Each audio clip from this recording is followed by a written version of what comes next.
I called the best mechanic in Palm Beach County, who just happens to be my uncle, so he takes calls on Sundays. He didn't pick up, so I called my pops and I told him, I said, "Hey, call your brother, let him know." When I called my father to let him know, he was like, "He's walking out of Costco right now. He just called me to tell me Happy Father's Day, and he's walking out of Costco." I was like, "Are you kidding me?"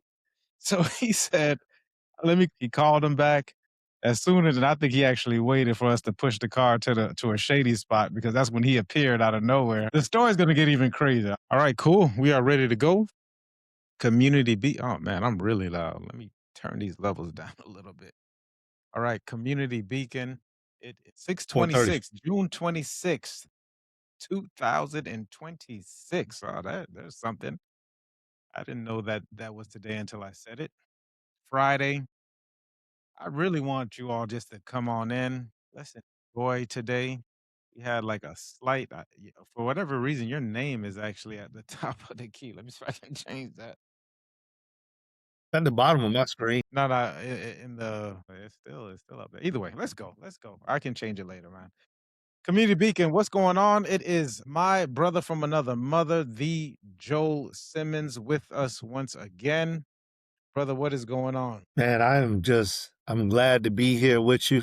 Glad to be back in the community beacon. Looking at my Bible over here, just facing me, man. I love the way this was a gift to me, bro. That was a gift to me. I don't know if you ever seen that one right there, but it's the 400th anniversary edition of the African American Jubilee edition, and it's just standing there looking at me, and I'm just, I don't know, just made me grateful when you start asking me about how my day is. How's your day coming along? We're truly blessed. Hear you. Can you hear me? Low volume. All right, let me turn it up. How about now? Yes. A lot better? All right, Yeah. great. Yeah, so I'm blessed. It's been a fruitful day, productive day. I woke up at around, man, this is the first, you start to get into a flow of having some really, really good sleep. Today was the first day that I woke up at 4 o'clock. I think I went to bed like around 11:30 or so, 11, 12. Probably was after 12. Woke up at 4 o'clock, kind of sat there, thought about some things, and really just acceptance of a lot of great things that are happening for me. I guess the flavor would be great. And man, I ran through the gym today. I'm like, I'm feeling so good. I did a half a Murph, ran, and yesterday was leg day, which was, I mean, let me tell you, if you ever want to beat me up, if you ever want to catch me slipping, it's immediately after leg day because I'm normally shot. So today when I went in the gym, I had that. I felt a little sore in the legs, but man, I still got a great run in. I did a half a Murph, did some flexible exercises just to keep the flexibility going, joints moving. Picked up my son, and now I'm here with you. So, well, how else can it? It's all downhill after this. Actually, no, it's not. Super Thursdays, which is when my father makes soup. He normally does it on Thursdays. He didn't. He had a couple of dentist appointments yesterday, so he put it off, and so it's actually today. So it's actually I don't even see a ending of where what's gonna happen for today. So I'm grateful for that. Like it's just an up and up day, up and up week. Father's Day was on Sunday. Grateful for all of the people that reached out, all the love. Got to pick my son up on Father's Day as well, so had a great time with them. The other one came, Elijah came a little bit later. My father was here, so we were all here for Father's Day. So that started the week. It was. I even got a Father's Day story, but we can get into it later. Want to hear the story. Yeah, yeah, yeah. Man, it was so interesting. I jumped on I went to go pick him up. Paul is in Port St. Lucie. So I went to go pick him up from actually, I went to the gym first, and I was just planning on taking it easy, and it just didn't happen. And so picked Paul up and came back. I actually went to Costco first, bought some steaks. So I was like, "Yeah, we'll do steaks at some point." Really for my father, for his, for Father's Day for him. I know he would enjoy it. And so when I got off of I went to Costco in Port St. Lucie. Well, it's not in Port St. Lucie, it's actually in Stewart. So I went to Costco in Stewart, and then I jumped in the car, and I was like, "Man, I forgot to get gas." It's around 10, 11 o'clock. It's a Sunday. You really want to beat the after church traffic because after church, like Costco is a madhouse. I mean, the gas lines are out the door, whatever. So when I got off on North Lake, I was like, all right, well, I think I can wait till tomorrow, but let me just go ahead and do it right now. Let me go ahead and get some gas right now. So I went to go get gas and filled it up. Went to crank the car up, guess what? Car doesn't start. I'm like, "What is" this actually happened before when we drove to, with me, you, Beethoven, and Lou, when we drove to Jacksonville that one time. Like, we filled up the the tank and the tank wouldn't start. So I don't know what's going on, pop the hood, everyone man, people were so graceful and helpful. "What's going on?" It seemed like 18 people wanted to get underneath the hood. I'm like, "Man, listen, I don't know." I'm like, "Hey, it is what it is." I just don't wanna hold you guys up. See if we can push it over here to the side and see what's going on. So I called the best mechanic in Palm Beach County, who just happens to be my uncle, so he takes calls on Sundays. He didn't pick up, so I called my pops and I told him, I said, "Hey, call your brother, let him know." And when I called my father to let him know, he was like, "He's walking out of Costco right now. He just called me to tell me happy Father's Day, and he's walking out of Costco." I was like, "Are you kidding me?" So he said, "Let me call him." He called him back. As soon as and I think he actually waited for us to push the car to a shady spot because that's when he appeared out of nowhere. And I and it hit the story's gonna get even crazier. I mean, 2,000 years from now, when this story is told, it's gonna sound a lot different, but I mean, no lie. He popped the hood, he turned it, and he was like, It's not giving gas or something." So it was like a fuel sensor, possibly. I think that's what ended up happening. And he said, "Okay, crank it again." We cranked it again, it started, there wasn't taking any gas, and he reached down and he, like, grabbed a stick. And I'm like, "What is he gonna do with this stick?" And he looked at it and he was like, "Ah, no, not this." And I promise you, he reached down and like grabbed a rock, like a smooth rock, and he just tapped it, and it just started up, and it was like good to go. I'm just like what exactly is this going on? I tell the story a lot differently to him as a joke. I'm like, he just came out, he raised his hands. I don't know if he had the Torah, the Quran, or the Bible in his hands at the time, but he had a small book and he just tapped it with the rock. He said a little prayer and he tapped it with a rock. So man, it was an interesting time for us for that to happen and at the time that it happened. But it was so I think the feeling of equanimity that occurred during that time, like it wasn't a panic, it wasn't anything. It was just like, we'll figure it out. Like we'll get to it, we'll figure it out. And it just figured it out by itself. Like there was nothing more for us to do, right? Except for him to grab the rock and tap it. Although it was like 18 pseudo mechanics underneath the hood saying, maybe it's the this, maybe it's the that. What did you just drove from Port St. Lucie and you didn't like maybe it's I'm just listen, I don't know. We'll figure it out possibly on Monday, but it just all figured itself out on that day, man. So it was man, it was such a great Father's Day to finish that up. Yeah, brother. That's the story. That's the story. That's the story. That's the story. How about you? How was your Father's Day? It was good, man. It was good. I don't have a story about a rock, but I like your story about the rock. I really do. I know we went out to church service, or we went out to service, right? And afterwards, they took the time to feed us some good. My pastor did such a wonderful job in speaking. Going on, Elijah? Hey, Elijah, how you doing, young man? Yeah, I'm sure he can't hear me, but he did such a wonderful job in speaking. He actually spoke about something that I recall you and I speaking about some time ago, had to deal with fathers. And, he started talking about being providers, and he started talking about, there's one other point, those provider and protector. Those were two of the points. But then he said, but what I want to talk about today is being an example. And I said, man, that's just so good right there. That's so very good, because many times fathers get lumped into this protector, provider type of role.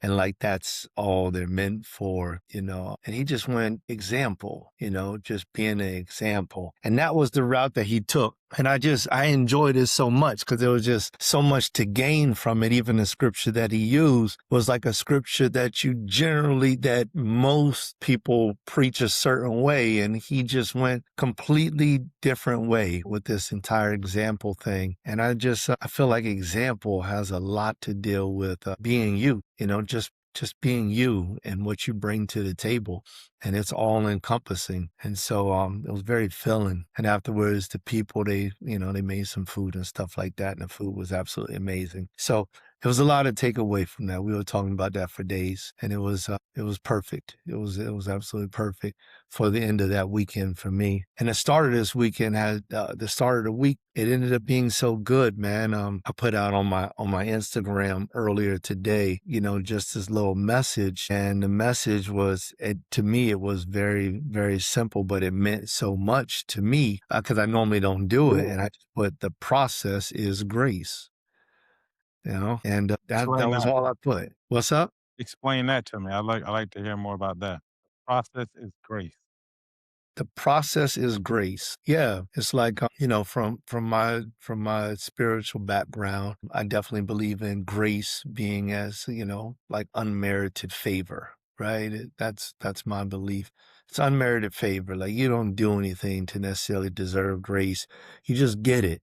And even in a natural sense, when you're talking, with people and they give you opportunity for no particular reason, it's like it's grace. And so when you look at the process of things, it is the grace, it is the opportunity unbound, and it's like, that is the grace. What we see out of the opportunity is really up to us. Whether we see it as grace is our own perspective. It has nothing to do with whether it is or whether it isn't, right? Life for is like grace. It's just like unmerited. Like I did nothing at all to form myself inside my mother's womb. Nothing. Had nothing to do with me, right? So there's not a job that I can do. There's not a penny that I can give. There's nothing that I could stake my existence on to have brought myself into existence. And yet here I am. And just like looking at that from that perspective, it is extremely freeing.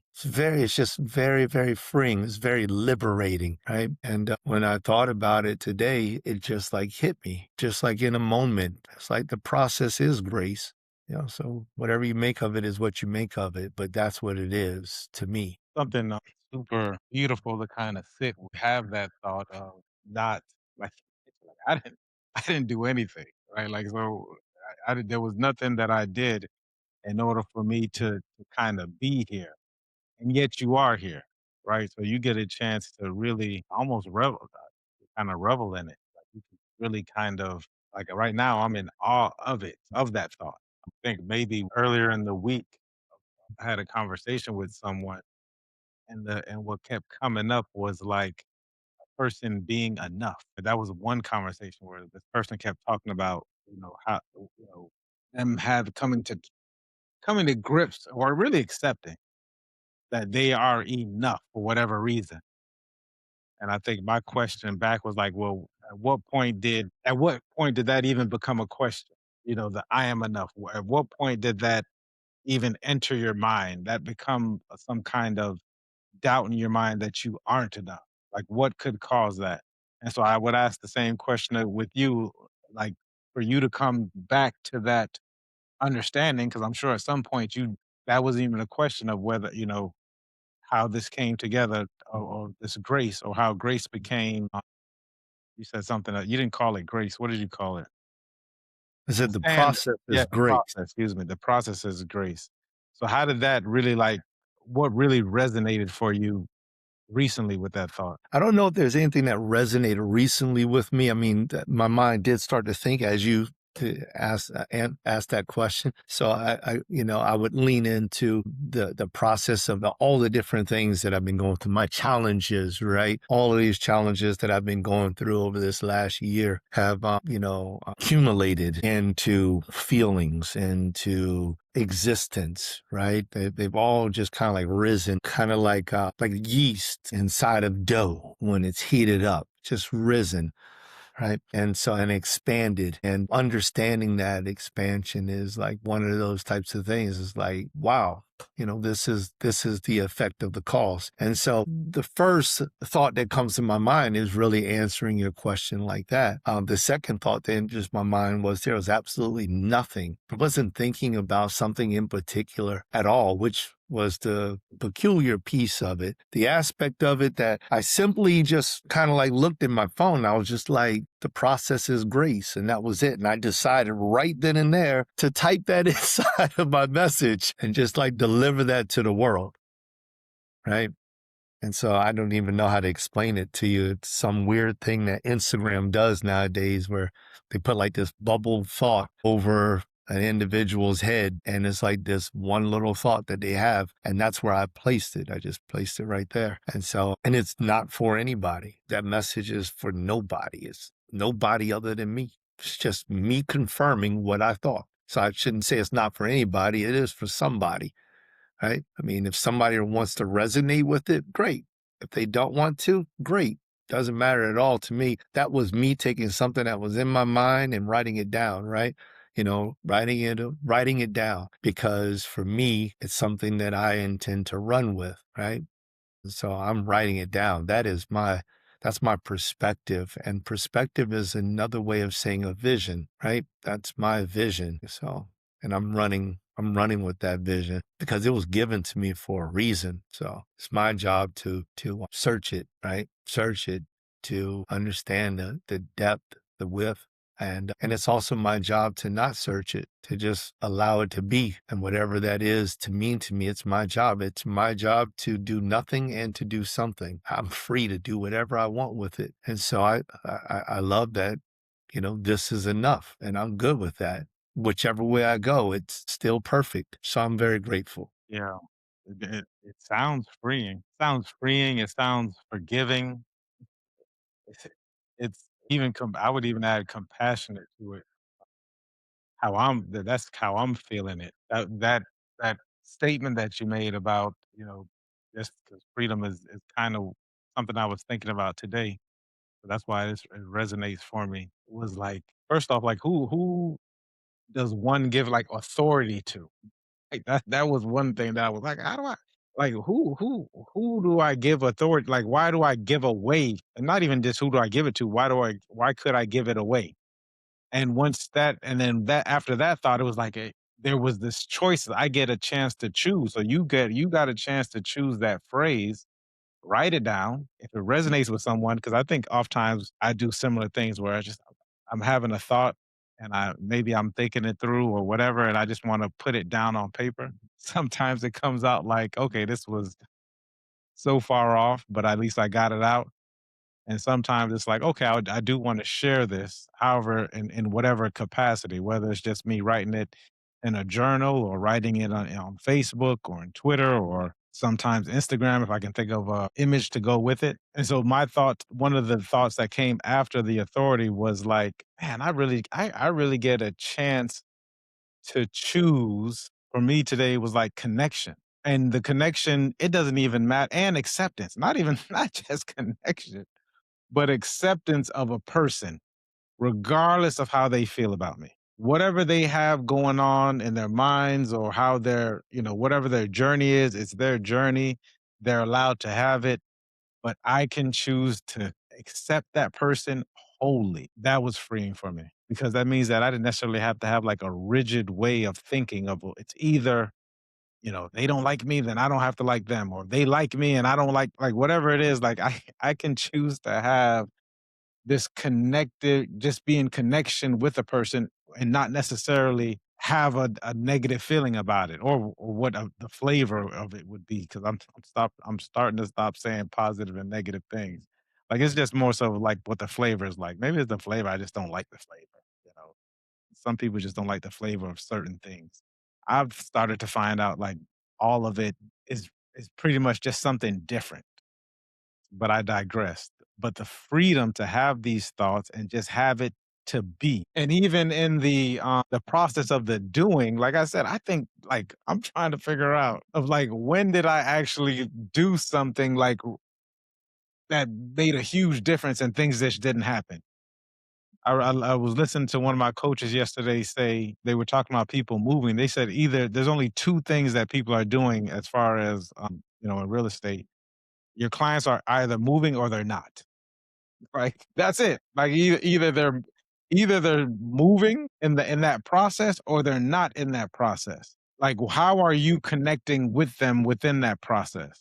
That's kind of like how he was talking about how we should be marketing is like, what does that change when that comes to your mind to in regards to the person? I'm kind of there's not much else for me to do except for me to connect, for me to be. And so what kind of being am I choosing? And I think that's kind of how it lands for me. It was a lot, but this is kind of where my mind went. That's all based off of this thought that I have. That's where your mind went to?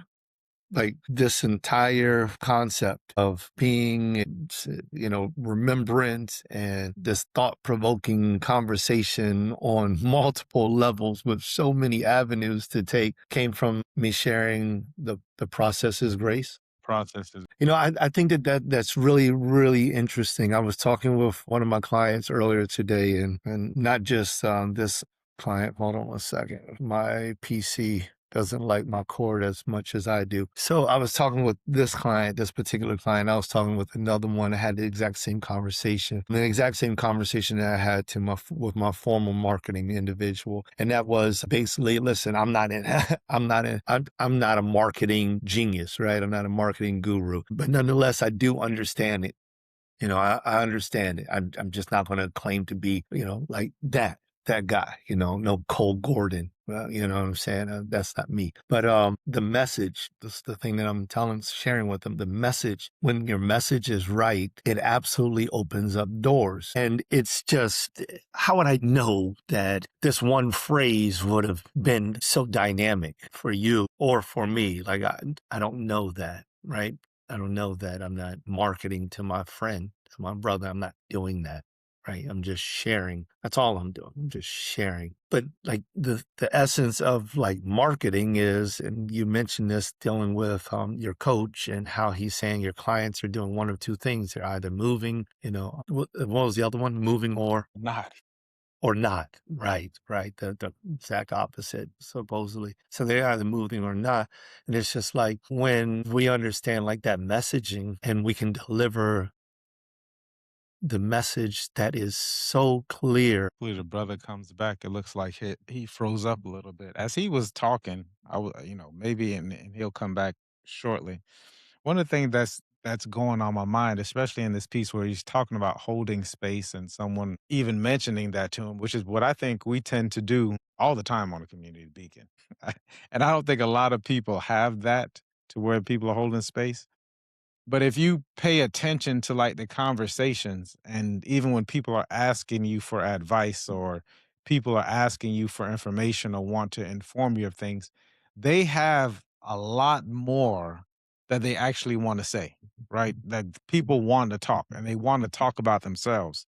So I've started getting in the practice of, especially when I'm holding space, which I'm often doing.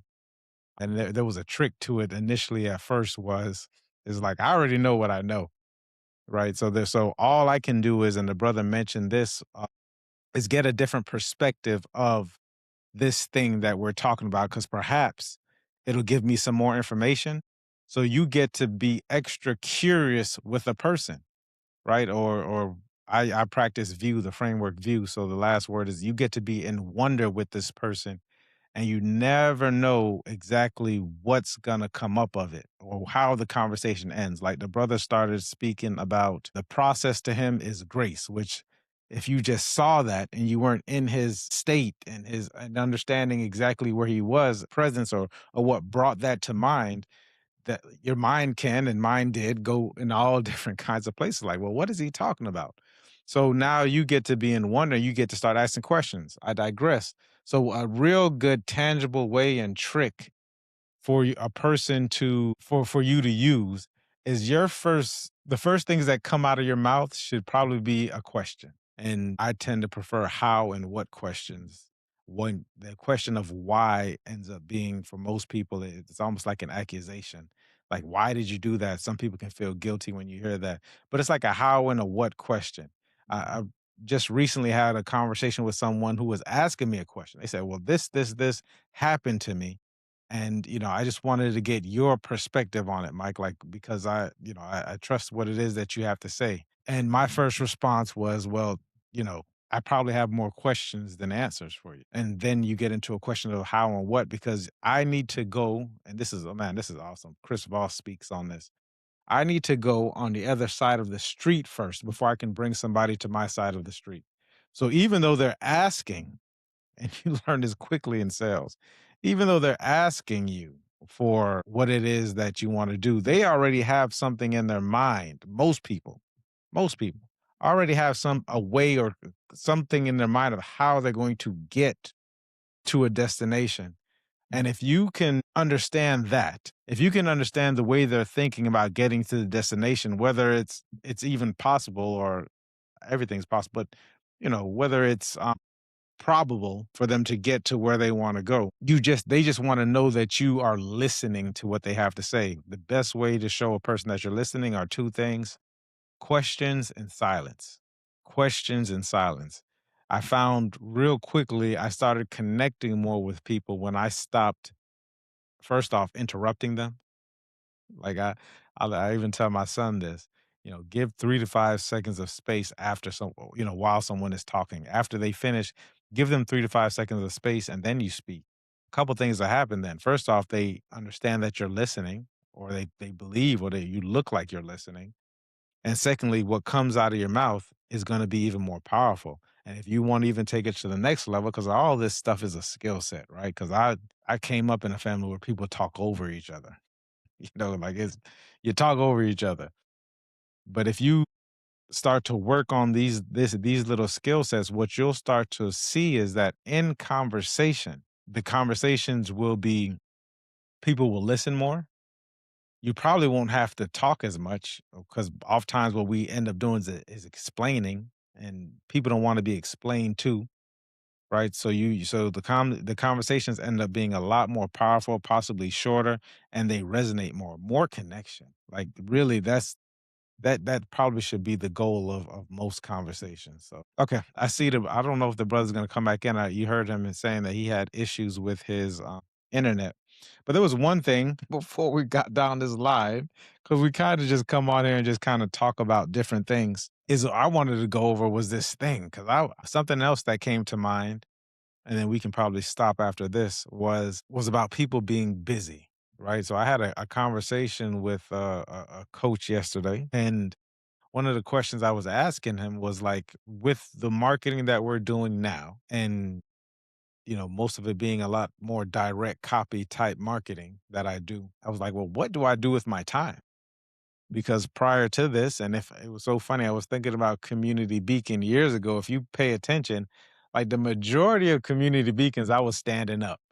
Like, I would stand up for an hour. Sometimes we used to go for 2 hours, and I would just stand up throughout the entire thing. And I was laughing because, being a person who used to do a lot of cold calls or outbound dialing, your nervous system and even your body starts to acclimate to that, like, over a long period of time. Like, I was doing it for 2 3 years of, like, a lot of cold calling, 3 4 hours a day. I'm on the phones.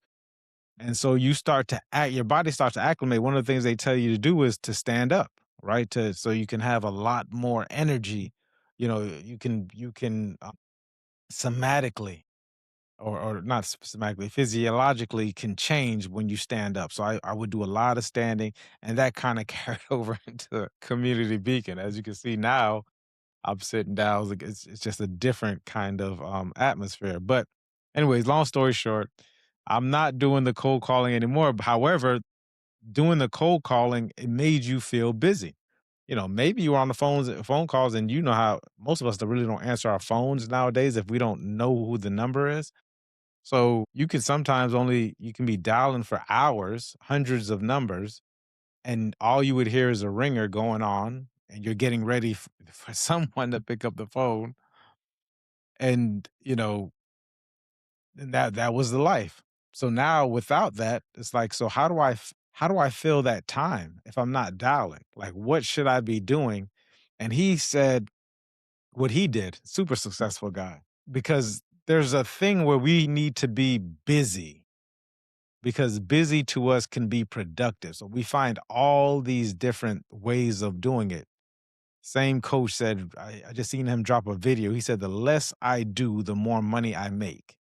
Because if you can focus on the things that you actually need to get done as opposed to what I call busy work, and we learn this too. We learn to be busy. We learn not to delegate things. There's a lot of control attached to these different things. Anyway, so I asked him this question, like, what should I be doing? Was the question that I asked. And he popped up this video, and I thought I should play this video because I thought we could all use it possibly. So let me see if I can share my screen. I already have it queued up. Share audio tab is on. Let me share the screen. Here it is. This is a Stephen Covey. Kinds of people in the firm and what's the nature of your We work. all caught that. Yeah, so I thought that was the video he told me to watch, but he had already explained it to me, which was that you I asked him, "So what do you do? What do you do in the morning?" He's like, "Man, when I get up," he said, "I just make sure I get my big rocks done." He said, "Because that little stuff is all," he said, "it's always gonna be there. It's gonna be there today. It's gonna be there tomorrow." He said, "If I wanna be productive, I find out what are the biggest things, what are my biggest rocks?" And I started thinking about it, and this is super similar to how I lead my life. Why I'm probably so productive is that I just block the big things off, whatever they are. And I'll give you a quick example. Let me see if I can stop this share. I'll give you a quick example and then we can get up out of here. The gym. I don't know when I became the person that goes to the gym, health, but it's just so cathartic to me. So it has to happen. For you, that might be, meditation. Some people need to go to the beach. Like, I don't know. I don't care what it is. Whatever is cathartic to you, whatever, you know, emotionally helps you, whatever that may be, it needs to be a non-negotiable. I have my kids actually time blocked. So at a certain time, this is the time you're spending with Paul. Like, and even if they're doing something else, I can at least go and check in. Like, they could be busy doing something that they want to do. They don't have to spend time with me, but it's there in the time block for me to at least check to see if it happens. And if anybody calls, if anybody like that, and we're actually engaged in something, it's not going to happen. I have Sundays when I call family members. So Sundays, for a lot of family members, they may get that call. So Sundays that happens. Fridays are blocked off to make calls to certain people, these other certain people that I find that are big. Like, these things are just blocked off. So I would advise you that the things that you claim, and maybe they aren't, like, maybe this is a chance for you to see whether or not these things are a part of your core value, but because you'll start doing them or you'll block them and you just won't do them. So you get a chance to see why you're not doing them if you say they're a part of your core values, and maybe they're not. But what I found is that this actually puts a standard for whatever it is that I would call my core values. All those things: family, time with the kids, time to actually make phone calls to relatives on a certain day. Here's another one that you can do, and I got this from Joe Hudson, was to block off 2 to 3 hours a month for critical conversations that you wouldn't have otherwise. That way you're not putting it off for months on end till it has to be taken care of. It gets into what he spoke about, that urgency, immediate quadrant. So these are just something quick. I just want to leave you guys with something tangible that I practice. I probably started doing a lot of busy things because you're taught to do those things. A lot of these phone calls, or I mean, at the time, I guess me doing that and actually getting the experience was important. But for me to just continue living that kind of way, it just wasn't going to happen because it wasn't a value of mine. These were little things that made me feel like I was productive. But the more time, or excuse me, the more time that I spend not doing those things and actually doing things that are a part that are in alignment and are a part of the core values, things that I need to get done. Maybe it's just to pay bills. I remember somebody who I look up to who's really great with finances and budgeting. One of the things that they did was on the first of the month, bills were getting paid. You know what I mean? Like, and you can tell like this is a big rock for them because this is what they did, regardless of whether, whatever made them feel. But they knew that on that day, this was going to happen. Another thing that they did that I often find out, they said, if I have something in my closet and I don't wear it after a year or two, I throw it away. I thought that was awesome too. But, just finding out what your core values are, putting them in that way, making sure they do get done. And then you can kind of start to see where your core values is, because another thing is a lot of us don't know what they are. That's a whole different conversation. Other than that, guys, hope that was fruitful. We love you. We'll see you next week, God willing, and the creek don't rise. Peace.